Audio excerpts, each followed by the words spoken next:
मैले चाहिँ काउली बनाउन आँटेको काउली र आलु यो चाहिँ काउली है अनि यहाँ काटेँ पखाल्न रेडी छ पखालिसकेँ अनि मैले काउली चाहिँ अलिक नयाँ तरिकाले पानीमा नुन हालेर उसिनेर बनाउन आँटेको छु उसिनेर उम्लेपछि यो चाहिँ उम्लिसक्यो अनि उम्लिसक्यो चलाएँ किनभने नुन हालेको छ नि त अनि पखालिसकेपछि चाहिँ मैले अब पकाउनको लागि रेडी गरिसकेँ कराई बसाएर तेल हालेँ हजुरहरू चाहिँ कसरी बनाउनुहुन्छ मैले चाहिँ यसरी अदुवा लसुन पहिले जिराको दाना हालेँ त्यस पछाडि जिरा के अरे अदुवा लसुन प्याज काटेको त्यो पनि हालिसकेँ मैले चाहिँ पेस्ट होइन फ्राई गरेँ त्यसपछि टमाटर हालेँ अलिक कलर राम्रो देखाउँछ होइन अघि अलरेडी अरू के अरे काउली त पाकिसकेको छ अनि त्यसमा पनि हालेँ मैले त्यहाँ रातो झुली खोर्सानी पनि हालेँ अनि त्यस पछाडि अरू अब चलाउँछु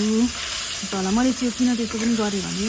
अरू अब हजुरहरूले कसरी बनाउनुहुन्छ त्यो चाहिँ थाहा छैन यो आफ्नो आइडिया हुन्छ है मैले चाहिँ आफ्नो आइडिया युज गरेको हो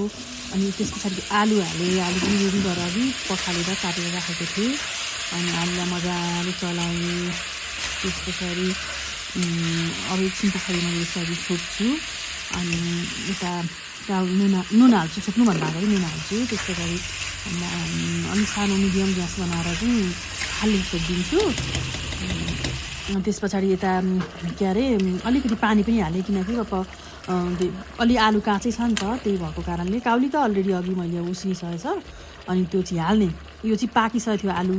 अनि हाफ बोइल भइसकेको थियो अनि काउली हालेर मजाले चलाइदिँदैछु अनि हजुरहरूले चाहिँ कसरी गर्नुहुन्छ मैले चाहिँ यसरी अब मजाले मिक्स गरिसकेँ मसलामा त्यस पछाडि अब म यसलाई पनि एकछिन छोपेर मिडियम लो ग्यासमा चाहिँ पकाउँछु होइन अनि हल्का यो छोपेको चाहिँ मैले देखाइन रहेछु है अब अर्को भिडियोमा देखाउँछु अब यो चाहिँ रेडी भइसक्यो किनभने छोपेर अलरेडी पाकिसकेको थियो आलु काउली पाकिसकेको थियो आलु पनि पाकेकै उसमा तपाईँहरू पनि ट्राई यसरी नै गरेर खान सक्नुहुन्छ है त।